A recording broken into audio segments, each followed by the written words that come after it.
નમસ્કાર દર્શક મિત્રો, ટેક્સ પ્લાનિંગ વિથ મુકેશ પટેલના નવા એપિસોડમાં આપનું સ્વાગત છે. હું છું ચાર્મી. આવક વેરો, ટેક્સ રિટર્ન અને એના માટેનું આયોજન એ તો આપણે કરીએ જ છે, પણ આ આયોજનનો સૌથી વધુ ઉપયોગ ત્યારે કરવાનો છે જ્યારે આપણે આવકવેરાનું રિટર્ન ભરીએ છીએ. સીબીડીટીના આંકડા કહે છે કે દેશમાં 130 કરોડની વસ્તી છે અને એમાંથી 6.5 કરોડ લોકો આવકવેરાનું રિટર્ન ભરે છે અને એમાંથી 1.5 કરોડ લોકો ટેક્સ ભરે છે.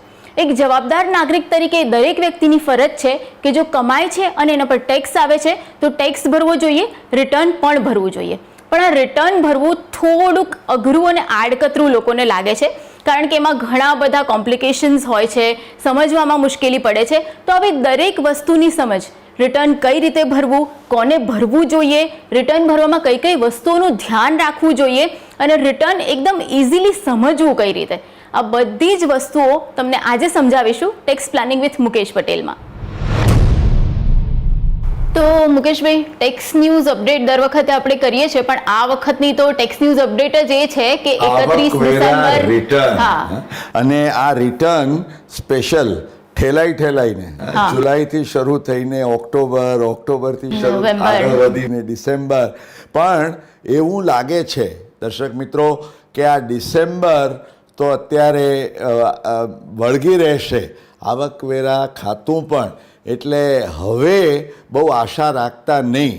તો સૌથી પહેલા તો એ જાણવું છે કે આવકવેરાનું રિટર્ન ભરવા માટે જવાબદાર કોણ કોણ છે.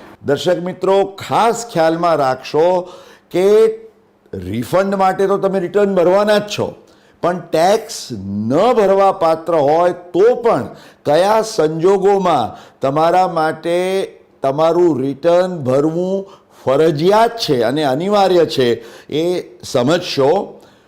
જો તમે વ્યક્તિ HUF કે AOP સિવાય આજે ભાગીદારી પેઢી, કંપની, કોઓપરેટિવ સોસાયટી વગેરે હો, તો ધ વેરી ફેક્ટ કે તમે અસ્તિત્વમાં છો, તમારો પાન છે, માટે તમારા માટે રિટર્ન ભરવું અનિવાર્ય છે. તમે ધંધો ન કરતા હો, નુકસાન કરતા હો, ઝીરો ઇન્કમ હોય તો પણ ઇટ્સ કમ્પલસરી. અને દર્શક મિત્રો, જો વ્યક્તિ HUF હોય કે OP હોય, એ કેસમાં સામાન્ય ખ્યાલ એવો છે કે ભાઈ મારે 2.5 લાખ, 3 લાખ કે 5 લાખ, આજે વ્યક્તિ સિનિયર સિટીઝન, સુપર સિનિયર સિટીઝનની જે લિમિટ્સ છે, જો મારી કરપાત્ર આવક આ મર્યાદાથી વધતી ન હોય તો મારે રિટર્ન નહીં ભરવાનું. દર્શક મિત્રો, આ ખ્યાલ સદંતર ખોટો છે, કારણ કે આવકવેરાના કાયદાની કલમ 139 એમ કહે છે કે જો આ જે મર્યાદાઓ છે એનું મહત્ત્વ છે, પરંતુ આ મર્યાદાઓના સંદર્ભમાં જો તમારી કુલ ગ્રોસ આવક એનાથી વધતી હોય, દ્રષ્ટાંત આપીએ, એક પગારદાર છે, એની કુલ કરપાત્ર આવક 2 લાખ રૂપિયાની છે, ટેક્સ 0 છે, પરંતુ એમાં એણે 1.5 લાખનું ATCનું એણે ડિડક્શન લીધું છે, એટલે ઇફેક્ટિવ એની કુલ ગ્રોસ આવક છે 3.5 લાખ. તો એને માટે આવકવેરાનું રિટર્ન ભરવાનું ફરજિયાત છે. માત્ર કુલ ગ્રોસ આવકના જ નહીં, પરંતુ આજે સેક્શન 10A, 10B હેઠળના એક્ઝમ્પશન્સ, જેને આપણે કરમુક્તિઓ કહીએ, અથવા તો કેપિટલ ગેઇન્સના સંદર્ભમાં આજે સેક્શન 54, 54B, EC, F, આ બધી જે મોટી મુક્તિઓ છે, તમે એમ માનો કે આ મુક્તિઓને કારણે મારી ઇન્કમ 0 થઈ જાય છે, પણ જો આ મુક્તિઓનો લાભ તમે લેતા હો તો સેક્શન 139 સેઝ કે આવકવેરા રિટર્ન તો તમારે ભરવું જ રહ્યું. મુકેશભાઈ, ઘણીવાર એવું બનતું હોય કે ભારતમાં કોઈ આવક ના હોય પણ પરદેશમાં કોઈ પ્રોપર્ટી હોય અથવા તો કોઈ મિલકત હોય અથવા તો ડોલર્સ પડ્યા હોય, તો એવા કેસમાં અહીંયા રિટર્ન ભરવું પડે ખરું? તમે એમ કહો કે ભારતમાં મારી 1 રૂપિયાની આવક નથી અને તમે આયોજન એ રીતનું કરેલું છે કે તમારી આવક સ્વિટ્ઝરલેન્ડથી કે અમેરિકાથી કે ગમે તે બીજા દેશમાં હોય અને ત્યાં કરમુક્ત કે અહીંયા પણ અધરવાઇઝ પાત્ર ન હોય, પણ સરકાર એમ કહે છે કે જો ભારત બહાર તમારી કોઈ પણ આવક હોય અથવા સંપત્તિ હોય, એટલે કે મૂડી હોય, તો એ કેસમાં તમારા માટે આવકવેરાનું રિટર્ન ભરવું ફરજિયાત છે, ઇરરિસ્પેક્ટિવ ઓફ યોર ઇન્કમ. મુકેશભાઈ, પરદેશમાં જેમ તમે કીધું કે ઇન્કમ હોય અને તમારે અહીંયા રિટર્ન બતાવવું પડે, પણ 2020-21 થી કંઈક નવા વ્યાપમાં વિસ્તાર કરવામાં આવ્યો છે, એ શું સરકાર છે? છે ને એની બાજ નજર છે. કારણ કે તમે કહ્યું આટલા મોટા દેશમાં 1.5 કરોડ ટેક્સ ભરવા, પણ 6.5 કરોડ જ રિટર્ન ભરે, એ પણ એક્સેપ્ટેબલ બરાબર. નથી. સ્પેસિફાઈડ ફાઇનાન્શિયલ ટ્રાન્ઝેક્શન્સ, જે અમુક પ્રકારના હાઈ વેલ્યુ ટ્રાન્ઝેક્શન્સ હોય, તો એ જો તમારા કેસમાં આવતા હોય તો it is compulsory for you to file return. જો તમે ભલે એમ ક્લેમ કરતા હો કે મારે કોઈ ટેક્સેબલ ઇન્કમ કે ઇવન આ 2.5 લાખ ગ્રોસ ટોટલ ઇન્કમવાળા ફોર્મેટમાં તમે નથી આવતા. એમાં 3 ઇમ્પોર્ટન્ટ પેરામીટર્સ છે. પહેલું તો જો તમારા કરંટ એકાઉન્ટમાં તમે 1 કરોડ રૂપિયાથી વધારે નાણાકીય વર્ષ દરમિયાન ડિપોઝિટ કર્યા હોય, અને 4મી આ ભલે આવ્યું આ 2020ના અંદાજપત્રમાં, પણ આ અમલી છે 2019-20ના નાણાકીય વર્ષ, એટલે આ ડિસેમ્બરમાં જે તમારે રિટર્ન ભરવાનું છે. ઇનફેક્ટ રિટર્નના ટોપમાં જ આ કોલમમાં તમને પૂછવામાં આવે છે કે આમાંની કઈ તમારામાં એપ્લિકેબલ છે if you are not filing a return. તો 1 કરોડથી વધારે ડિપોઝિટ કરંટ એકાઉન્ટમાં. સેકન્ડલી, જો તમે 2 લાખ રૂપિયાથી વધારે ખર્ચ કર્યો હોય તમારા પોતાના કે કુટુંબના કોઈ પણ સભ્યો માટેના વિદેશ પ્રવાસમાં, એટલે સરકાર દાળમાં રાખે છે કે જો તમે બહાર ફરવા ગયા તો રિટર્ન ભરો. અને ત્રીજું, જો નાણાકીય વર્ષ દરમિયાન 1 લાખ રૂપિયાથી વધારે તમે ઇલેક્ટ્રિસિટીનો ખર્ચ કર્યો હોય, અને આ ઉપરાંત એ લોકોએ હવે એક્ટમાં ન સુધારો કરવો પડે એવી રીતે એમ કહ્યું કે બીજા જે કોઈ ટ્રાન્ઝેક્શન્સ અમે નોટિફાય કરીએ એ તમામનો આમાં સમાવેશ થશે. તો મુકેશભાઈ, કોણે કોણે ટેક્સ ભરવો જોઈએ, રિટર્ન ભરવું જોઈએ, એ તો આપણે જાણી લીધું, અને સાથે સાથે જે જોગવાઈઓ છે એ પણ જાણી, પણ રિટર્ન ભરવાનું સૌથી પહેલું સ્ટેપ શું છે? મારી દ્રષ્ટિએ પાન ધરાવતા દરેક શખ્સે, દરેક વ્યક્તિએ એણે આ જેને કહેવામાં આવે છે ફોર્મ 26AS, જેમ આપણે આપણા જન્માક્ષર હોય ને, અથવા કોઈ મિલકતની જંત્રી હોય કે જેમાં બધો રેકોર્ડ હોય, તો આ ફોર્મ 26AS, અને એ તો you should be able to do it your self. તો આ 26ASમાં એટલી બધી વિસ્તારપૂર્વકની માહિતી હોય છે કે જે આવકવેરા ખાતાની જાણમાં છે, અને તમારે એ જાણવું જરૂરી છે દર્શક મિત્રો કે આવકવેરા ખાતું તમારા વિશે શું જાણે છે. તો દર્શક મિત્રો, મુકેશભાઈએ કહ્યું એમ કે રિટર્ન ભરવાનું સૌથી પહેલું સ્ટેપ છે એ 26AS ફોર્મ છે. તો આ ફોર્મ વિશે બેઝિક માહિતી તો આપણે જાણી લીધી, પણ પ્રેક્ટિકલી આ ફોર્મ કઈ રીતે જોઈ શકાય, ઇન્કમટેક્સની સાઇટ પર કઈ રીતે જવું જોઈએ, આ તમામની વિગતો પ્રેક્ટિકલી પણ અમે તમને બતાવવાના છીએ. તો શરૂ કરીએ પ્રેક્ટિકલ નોલેજ. તો દર્શક મિત્રો, આ માટેની જે વેબસાઇટ છે તે છે incometaxindia.e-filing.gov.in. તો આ સાઇટ ઉપર લોગિન થઈને તમે જો રજિસ્ટર ન થયા હોય તો એકવાર રજિસ્ટર થઈ શકો. લોગિન થયા હો તો યુઝર આઈડી એ તમારો પાન નંબર છે, પાસવર્ડ જે તમે આપ્યો હોય તે લઈ, અને ત્યાર પછી you will come to my account. આપ માય એકાઉન્ટ ઉપર આવી ગયા એટલે ત્યાં વ્યૂ ફોર્મ 26AS ઉપર ક્લિક કરશો એટલે તમારું ફોર્મ ખુલશે, અને તમે જે વર્ષ માટે એ ફોર્મ ઓપન કરવાનું હોય તમને બધા જ વર્ષ માટે માહિતી મળી શકે. અત્યારે આકારણી વર્ષ 2020-21 છે, તો એનું તમે સિલેક્ટ કરો એટલે the whole form will open, અને આપ જોઈ શકશો કે આ ફોર્મ ઉપર તમારી TDS, એડવાન્સ ટેક્સ, TCS, આજે દાખલા તરીકે તમે કોઈ મોટર કાર ખરીદી હોય તો આ મોટર કાર ખરીદીની પણ માહિતી તમને અહીંયા આગળ એના વિશે રિફ્લેક્ટ થાય. તે ઉપરાંત તમને કોઈ રિફંડ મળ્યું હોય, એના ઉપરનું વ્યાજ મળ્યું હોય, આ તમામ માહિતી આવે. અને સૌથી અગત્યની વાત છે સ્પેસિફાઈડ ફાઇનાન્શિયલ ટ્રાન્ઝેક્શન્સ, જે આ વર્ષથી જ ઇન્કમટેક્સ ડિપાર્ટમેન્ટે શરૂ કર્યું છે. એટલે તમે જે રોકાણો કર્યા હોય એ તમામ રોકાણો વિશેની માહિતી તમારા ભરાયેલા ટેક્સીસ, તમારા કરાયેલા ઇન્વેસ્ટમેન્ટ્સ, અને જો તમે ધંધો કરતા હો તો ધંધાના કેસમાં પણ GSTR 3B તમને અહીં દેખાશે. એટલે તમારું ટર્નઓવર તમારા GSTના રિટર્ન મુજબ કઈ રીતે દર્શાવવામાં આવ્યું છે, આ તમામ માહિતી આજે અહીંયા કોઈ આવક અને TDS હોય અને આવક અને TDS તમે જો તમારા રિટર્નમાં ન દર્શાવો, you can come in difficulty. મુકેશભાઈ, તમે કીધું કે 26 AS માં બધી જ વિગતો આવે છે, પણ ક્યારેક એવું પણ થાય કે તમે જે કશું કર્યું જ ના હોય ટ્રાન્ઝેક્શન, એની પણ કદાચ કોઈક વિગતો આવે, રોંગ નંબર લાગે, તો એને જ લઈને એક સવાલ આવ્યો છે નિર્મલભાઈ પટેલનો. મારો પ્રશ્ન એ હતો કે આવકવેરા રિટર્ન ભરવાના હેતુસર મેં 26 AS ડાઉનલોડ કર્યું, તો તેમાં સ્પેસિફાઈડ ફાઇનાન્શિયલ ટ્રાન્ઝેક્શન્સની યાદીમાં મારા નામે એવા પણ રોકાણ દર્શાવ્યા છે જે મેં કરેલા જ નથી. તો આવા કેસમાં મારે શું કરવું જોઈએ?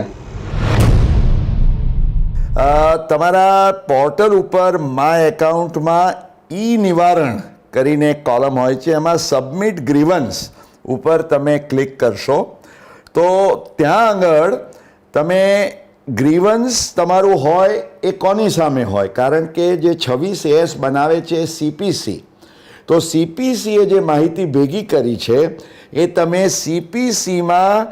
CPC સમક્ષ તમારું આ ગ્રીવન્સ છે, અને કેટેગરીમાં ઓબ્વિયસલી અધર્સ, કારણ કે આ કોઈએ કોન્ટેમ્પલેટ હજી સુધી કર્યું નહોતું, એમાં એક ગ્રીવન્સ ડિસ્ક્રિપ્શનનું પણ કોલમ છે. તો એમાં તમે લખી શકો કે આ બાબતે મેં કોઈ રોકાણ કર્યું નથી અને આ દેખાવે છે, અથવા તો મેં કર્યું છે પણ એનો આંકડો ખોટો છે. ઇનફેક્ટ ઘણીવાર એવું થાય કે મારી સાથે મારા પત્નીનું નામ જોઈન્ટમાં હોય તો એ જ રકમ બંનેમાં દેખાય. ચાર્મીબેન, તો એ આપણા હિતમાં છે કે દર્શક મિત્રો એટલીસ્ટ એક ગ્રીવન્સ મૂકી દો કે જેથી સ્ક્રુટિનીના તબક્કે ક્લેરિફિકેશન કરવાનું થાય તો તમે કહી શકો કે આઈ હેડ ગિવન માય રિસ્પોન્સ. અને આવકવેરાનું રિટર્ન ભરવું એ કેટલું મહત્વનું છે, એનું સમયસર ભરવું કેટલું મહત્વનું છે, અને જો તમે સમયસર આ રિટર્ન ન ભરો તો એના શું શું કોન્સિક્વન્સીસ આવી શકે, એ તમામ વિશે મુકેશભાઈ સમજ આપો. રિટર્ન સમયસર ભરવામાં ન આવે તો એના પરિણામો સમજવા માટે સૌથી પ્રથમ તો જો તમારા કેસમાં તમે ધંધો કે વ્યવસાય કરતા હો ને તમારો કોઈ નુકસાન હોય, લોસ, અને એને તમારે કેરી ફોરવર્ડ કરવાનું છે, તો જો તમારું રિટર્ન નિયત તારીખ પછી ભરવામાં આવે, એક દિવસ પણ મોડું થાય, તો you lose all together your right for carry forward and set off. એટલે જો નુકસાનનું રિટર્ન હોય તો કોઈ પણ સંજોગોમાં તમને પરવડે નહીં રિટર્નમાં વિલંબ કરવાનો. સેકન્ડલી, અમુક નિયત પ્રકારની કપાતો કે કરમુક્તિઓના પણ જે લાભ તમને મળવા પાત્ર છે એ મળે નહીં, એ તમારે ખ્યાલમાં રાખવાનું છે. સાથોસાથ બે બાબતો જેમાં દંડનીય પરિસ્થિતિ ઊભી થઈ શકે. સૌ પ્રથમ તો વ્યાજ. કલમ 234A હેઠળ એવી જોગવાઈ છે કે જો આવકવેરાનું રિટર્ન ભરતા સમયે કરદાતાએ સેલ્ફ એસેસમેન્ટ ટેક્સ ભરવાનો છે, તો એ સેલ્ફ એસેસમેન્ટ ટેક્સ જે ભરવા પાત્ર છે એની રકમ ઉપર જેટલા મહિનાનો વિલંબ થયો હોય એટલા મહિના માટે મહિના દીઠ 1% દરે તમારે વ્યાજની જવાબદારી ઉપસ્થિત થાય, ને આ વ્યાજ તમે રિટર્ન ભરતા સમયે સેલ્ફ એસેસમેન્ટ ટેક્સ સાથે ભરો તો જ તમારું રિટર્ન અપલોડ થાય, અન્યથા the return would also not be uploaded.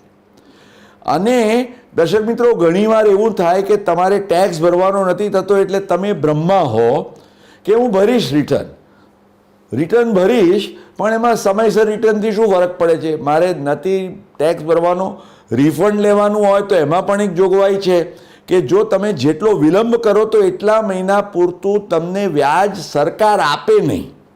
એટલે તમે કહો ચાલો મને વ્યાજ બી ગુમાવીશ તો વાંધો નથી, પરંતુ જે અન્યથા પરિસ્થિતિ આકરી પુરવાર થઈ શકે એ સમજવા માટે જે કલમ 234F એની જોગવાઈઓ છે તે સમજવી અત્યંત આવશ્યક છે.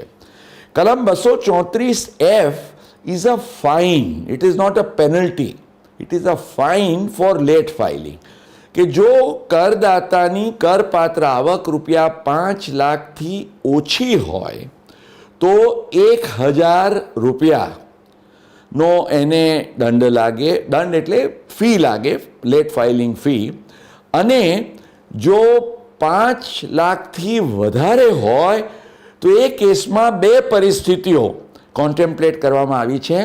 એક તો જુલાઈનું રિટર્ન કોઈનું હોય ને માની લો કે ડિસેમ્બરમાં ભરાયું, કે ઓક્ટોબરનું રિટર્ન ડિસેમ્બરમાં સુધીમાં ભરાયું, તો ડિસેમ્બર સુધીમાં ભરાતા રિટર્ન માટે જે પેનલ્ટી છે કે આ લેટ ફાઇલિંગ ફી છે એ ₹5,000 છે અને ડિસેમ્બર પછી ₹10,000 છે. પણ આ વખતે તો મુકેશભાઈ ડિસેમ્બર તો ઓલરેડી રિટર્ન ભરવા માટેની તારીખ હવે ધીસ આપેલી ઇઝ છે. An unprecedented situation. એટલે ચાર્મીબેન થવાનું એવું કે મારે બિલકુલ કોઈ ટેક્સ ભરવાનો નથી. 31 ડિસેમ્બરનું રિટર્ન મેં 1 જાન્યુઆરીએ ભર્યું તો મને સીધો ₹10,000નો ચાંદલો ચોંટે. ઓ આટલો બધો. અને જો 5 લાખથી ઓછી પણ આવક હોય ને તો પણ આવકવેરા ખાતું કહે છે અમે 1000થી ઓછામાં તો સમાધાન કરીશું જ નહીં. કે રિટર્ન ભરવા માટે તમે જવાબદાર હો તો કોઈ પણ સંજોગોમાં you must ensure that the return is ફાઇલ્ડ in time. કારણ કે નહીં તો ચાર્મીબેન 1000 કે 10,000નો ચાંદલો તો ચોટ્યો ને ચોટ્યો.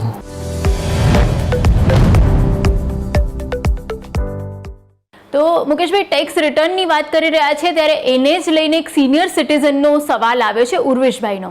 કે મારી જે ઇન્કમ છે એમાં પેન્શન છે, વ્યાજ છે, કેપિટલ ગેઇન્સ ટેક્સ છે, એટલે ડિસેમ્બરમાં જે ઇન્કમ ટેક્સનું રિટર્ન ભરવાનું થાય એમાં મારે લગભગ કર જે છે એ ₹2.5 લાખ જેટલો ભરવો પડે એવી મારી ગણતરી છે. તો હવે જો જુલાઈમાં ભરવાનું જે મારું રિટર્ન છે એ હું ડિસેમ્બરમાં ભરું તો કલમ 234A હેઠળ કોઈ વ્યાજ ભરવાની મારી જવાબદારી ઊભી થાય ખરી?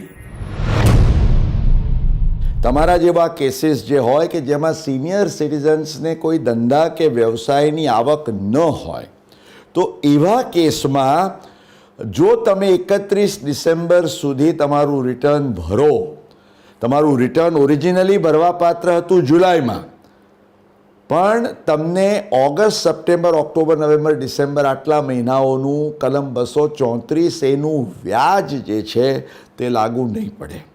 તમે રિટર્ન મોડું ભરશો તો 234Fમાંથી તમને મુક્તિ નહીં મળે. પણ સિનિયર સિટીઝન્સને, ઇનફેક્ટ સિનિયર સિટીઝન્સ ન હોય એવા કરદાતાઓના કેસમાં એમને માટે એક અલગ જોગવાઈ છે કે નાના કરદાતાઓને, એટલે કે ₹1 લાખ સુધી જેમણે સેલ્ફ એસેસમેન્ટ ટેક્સ ભરવાનો હોય એવા કેસીસમાં સરકારે કહ્યું કે અમે વ્યાજ ચાર્જ નહીં કરીએ. સિનિયર સિટીઝનમાં જો ધંધા વ્યવસાયની આવક હોય તો એ લોકો આ 1 લાખની કેટેગરીમાં આવે. અન્યથા ઉર્વેશભાઈ જેવા કેસીસમાં કદાચ ₹2-5 લાખ હોય ભરવાના તો પણ ચાર્મી એમાં વ્યાજ નહીં લાગે. ઓકે મુકેશભાઈ, કલમ 234A ને લઈને એક સવાલ આવ્યો છે પ્રણવભાઈ પટેલનો.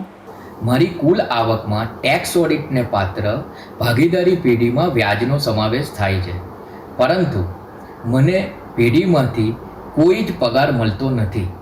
આ કારણોસર મારું રિટર્ન ભરવાની નિયત તારીખ 31મી જુલાઈ છે. ડિસેમ્બર 2020માં ભરવાપાત્ર મારા રિટર્નમાં મારે ₹1.5 લાખનો આવકવેરો ભરવાનો થાય છે. તો તેના ઉપર રિટર્ન મોડું ભર્યાનું વ્યાજ લાગે ખરું? અને જો વ્યાજ લાગે તો તેની ગણતરી કેવી રીતે કરાય? જે અન્ય કરદાતાઓ હોય કે જે ટેક્સ ઓડિટવાળી ભાગીદારી પેઢીના ભાગીદાર હોય પણ વર્કિંગ પાર્ટનર્સ નથી, આકારણી વર્ષ 2019-20 સુધીની જોગવાઈઓ પ્રમાણે there were 2 dates in case of partners. જો વર્કિંગ પાર્ટનર્સ હોય કે જે લોકો રેમ્યુનરેશન ડ્રો કરતા હોય એમના માટેની નિયત તારીખ હતી 31 ઓક્ટોબર, અને જે લોકોને માત્ર વ્યાજ હોય અથવા તો નફો જ મળતો હોય પણ પગાર ન હોય એવા કેસમાં 31 જુલાઈ વોઝ ધ ડેટ. એટલે આ વખતે કદાચ તમને ભય એ હોય કે તમારા કેસમાં પણ 31 જુલાઈથી આ 234A ઇન્ટરેસ્ટ ગણાશે, તો રાહતનો દમ તમે ખેંચી શકો કે July, August, September, in fact August, September, October, જુલાઈથી માંડીને 3 મહિના ઓક્ટોબર સુધીના એટલા પીરિયડ માટે કોઈ પણ ટેક્સ ઓડિટવાળી પેઢીના ભાગીદારના કેસમાં વ્યાજ લાગશે નહીં. એટલે તમારે જો આ 1 લાખ રૂપિયાથી વધારે, 1 લાખ રૂપિયા સુધી તો તમે પેલામાં આવી જાઓ છો મહામારીવાળી રાહતમાં, પણ 1 લાખ રૂપિયાથી વધારે હોય તો તમારે નવેમ્બર, ડિસેમ્બર 2 મહિનાનું 234A વ્યાજ ભરવાનું રહે. અને આ સિવાય એગ્રીકલ્ચર ઇન્કમને લઈને એક સવાલ આવ્યો છે ધ્રુવાબેન પટેલનો. મારા પપ્પાનું એગ્રીકલ્ચરલ ફાર્મ અને નર્સરી છે, એની નાણાકીય વહીવટ હું સંભાળું છું. આ ઇન્કમ ટેક્સ રિટર્ન્સમાં એગ્રીકલ્ચરલ ઇન્કમ સંબંધી વિગતો શું દર્શાવવાની રહે અને એમનું રેકોર્ડ શું રાખવું જોઈએ? દર્શક મિત્રો, એક તો જો તમારી ખેતીની આવક 5 લાખ રૂપિયાથી ઓછી હોય તો એ કેસમાં તમારે ખેતીની જે કુલ ગ્રોસ રિસીટ્સ, એમાંથી કેટલો તમારો ખર્ચ, એનો ટોટલ અને નેટ એગ્રીકલ્ચરલ ઇન્કમ દર્શાવીને પછી એને જે રેટ પર્પઝીસ માટે આવકવેરાની ગણતરી કરવાની થાય તે કરવાની રહે.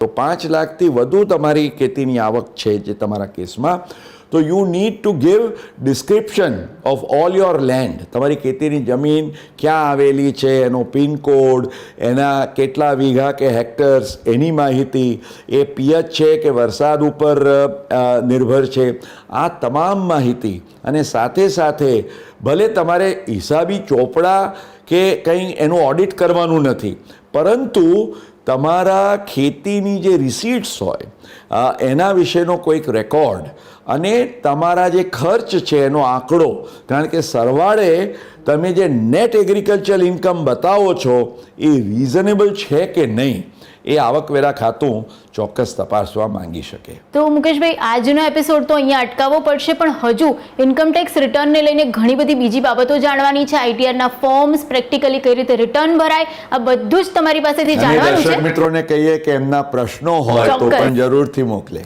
તો આ બધું જ આપણે નેક્સ્ટ એપિસોડમાં જોઈશું. Thank you.